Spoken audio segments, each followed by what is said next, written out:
Pemirsa, aktor Syakir Daulay berusaha tetap tenang menghadapi somasi dan pelaporan polisi yang sudah dilayangkan oleh PB Semi atas dugaan pelecehan teks proklamasi kemerdekaan dalam konten media sosial. Syakir yang ditemui menjelaskan perasaannya. Judul ini tiba-tiba, ya walaupun kontroversi memang kontradiktif judulnya, dilaporin kemarin tiba-tiba. Awalnya gara-gara Syakir ketika 17 Agustus itu kan, kemarin memang ketika kita dapat tanggal, kita tayang di 19 Oktober di seluruh bioskop Indonesia. Wah, kita dapat tanggal itu di Agustus. Nah, aku mikir apa nih promosi yang kemudian bisa menjadi sebuah hal yang bagus, tapi juga berhubung dengan kemerdekaan bisa membangkitkan jiwa pejuangnya bangsa ini, jiwa nasionalisnya. Ya udahlah, aku gabungin sekalian promo film, sekalian ngucapin kemerdekaan. Sosok yang memang aku idolakan, Bung Karno. Ya udah, dan aku pikir wah, aku bikin film nih perjuangannya juga sama dulu kan. Kalau aku pengen memerdekakan, kan imam tanpa makmum pengen punya jodoh gitu. Kita pengen merdeka dari kejombloan. Nah ya udah, karena lagi kemerdekaan juga, ya udah, aku sebagai jomblo pengen merdeka dari kesendirian dan kesepian. Makanya aku pakai proklamasi di situ.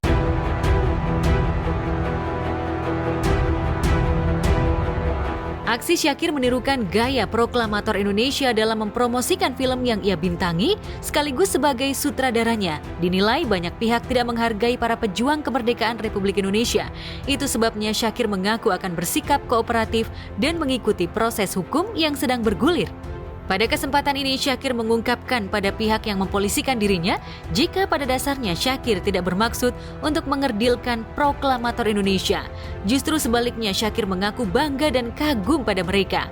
Lantas bagaimana langkah dan persiapan Syakir menghadapi proses hukum? Atau konfirmasi dulu gitu loh. Tiba-tiba langsung seret, Syakir melecehkan. Nah, ini kan justru ketika dia nggak ada konfirmasi, nggak ada tanya jawab atau tabayun, atau nggak ada konfirmasi ke kita dulu, nah akhirnya kan jatuhnya sebenarnya dia nih yang kemudian merusak nama baik, bisa jadi merusak nama baik gitu kan. Nah akhirnya kita bilang, oh ini nggak ada konfirmasi nih, dan tiba-tiba ngejelekin nama Syakir gitu, nanti bahaya loh kita bilang. Sampai akhirnya ke lembaga sensor film juga diadukan segala macam. Nah yang Syakir sedihkan adalah kenapa saat ada anak muda muslim pengen maju, kenapa kita tuh bukannya support tapi malah merasa paling benar. Nah menurut Syakir tuh, kalau kita gimana muslim nih, anak muda muslim mau maju kalau setiap muslimnya merasa benar sendiri gitu.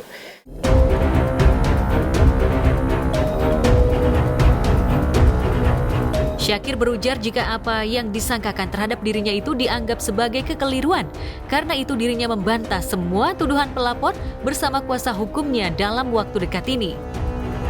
Jangan kita cari-cari keburukan yang orang udah punya niat baik, pengen siar nih di film, kita cari keburukan yang justru orang yang benar-benar memburukkan dunia perfilman, kita cari baiknya, kan kebalik nih. Nah makanya Syakir sih berharapnya sebenarnya disupport. Nah akhirnya alhamdulillah teman-teman lembaga sensor film yang memang udah nonton, mereka justru bilang film Syakir lulus sensor dan layak ditonton, nggak ada pelecehan agama, pelecehan negara, nggak ada di situ.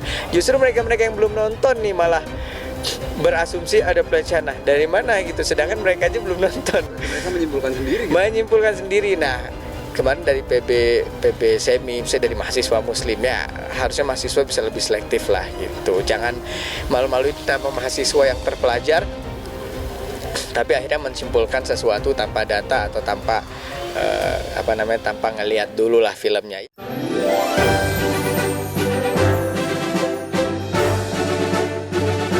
AMI Award 2023 siap digelar kembali dan tahun ini akan semakin menarik sebab beberapa kategori akan ditambahkan di ajang bergengsi ini.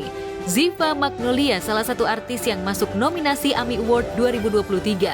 Ziva yang ditemui mengungkapkan perasaannya. Banget ya, aku sebenarnya berharap ya ampun, aku mau ngomong apa ya, lupa.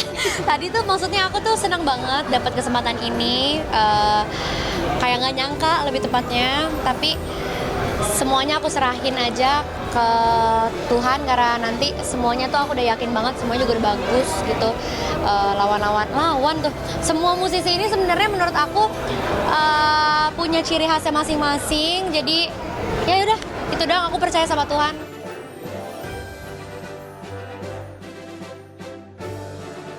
Ya, pada AMI Awards 2023, Ziva disebut-sebut sukses menjadi nominator beberapa kategori bergengsi, salah satunya album pop terbaik. Itu sebabnya Ziva mengaku bangga dan berharap menjadi yang terbaik dalam berkarya. Menerimanya gitu, kalau gue. Semuanya udah menang sih menurut aku ya, karena masuk nominasi aja itu udah luar biasa, udah seneng banget gitu loh, udah termasuk penghargaan juga gitu buat aku. Jadi untuk urusan menang dan kalahnya itu semuanya aku udah yakin semuanya udah menang. Ada ketakutan gitu nggak jadi Beban itu ya? Sebenarnya enggak, karena aku ngerasa dengan bisa berkarya aja itu udah seneng. Jadi balik lagi, semua momen-momen itu udah Tuhan yang atur. Orang-orang suka atau nggak sukanya, yang penting diri sendiri udah puas dulu. Itu dulu aja sih. Aku nih ya, aku jujur banget dari kecil kan aku selalu pengen jadi seorang penyanyi yang dikenal gitu sama orang-orang. Dan ternyata Tuhan mengabulkan itu, sampai akhirnya dalam menjalankan pekerjaan ini sendiri pun aku seneng. Jadinya apapun yang dianggap beban itu aku nggak ngerasa sama sekali, karena aku udah ngerasa kayak Tuhan udah terlalu baik untuk aku mengeluh gitu sih. yang masih mau dilakukan? Aku masih pengen kasih karya-karya aku yang masih apa ya, mungkin teman-teman di sini juga tahu kalau aku itu nyanyi R&B gitu, tapi selama ini aku nyanyinya lagu pop ballad gitu, dan aku pengennya sih soon bisa mengeluarkan album atau single yang R&B juga sih.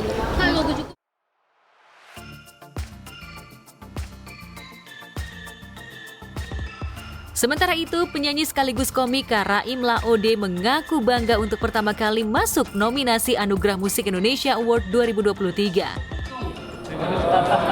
Nama saya Raim Laode, by the way nama saya Raim ya, bukan Komang ya. Di belakang tadi selamat datang Mas Komang.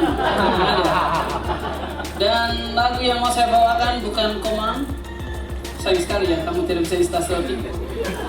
Lagu ini berjudul lesung pipi. Secara medis, lesung pipi itu adalah cacat atau kelainan pada otot wajah kita. Dan ini yang buat saya menarik, setiap orang yang punya lesung pipi di wajahnya selalu menjadi orang yang paling manis senyumannya. Dan ini yang saya mau pengen cerita sama teman-teman bahwa orang lain untuk jadikan kekurangannya kita sebagai kelebihan. Dan ini dia lesung pipi, ayo gas. Belum mau bicara lagi? Ayo, lesung pipi secara, ayo mas. Lagi.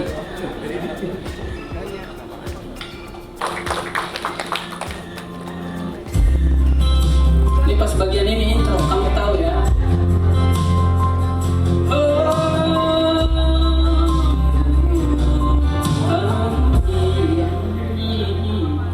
Tak kalah mentari terbenam di ufuk barat, di saat itulah dirindu selimuti keindahan senyuman dari lesung pipi itu. Tahun pertama, tapi untuk mengikuti AMI Awards setiap tahun kita pantau terus itu, dan menjadi bagian dari mimpi yang bertahun-tahun kita doakan. Kehormatan yang mulia juga bisa, setidaknya nama kita sederet dengan beberapa musisi idola kita ya. Dan ya itulah. Pasti tahu lagu Komang dan saya harus masuk di nominasi. Sebab kalau terjadi ada ribuan mimpi anak desa yang terwujud.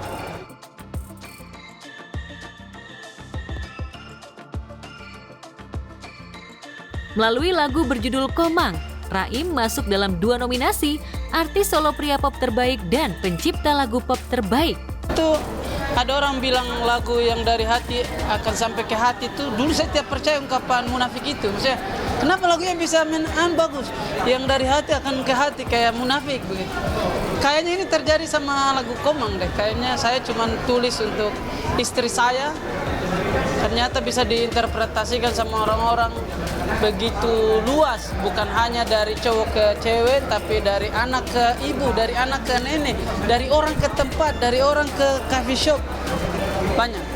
Jadi iya, tidak juga ekspansi. Kalau kita bilang ekspansi, kayak kesannya masih ada perbedaan di Indonesia Timur dengan di Indonesia itu. Jadi biasa aja. Bukan kalau ada musisi Timur yang menang, bukan hal yang luar biasa. Memang karena kita Indonesia saja.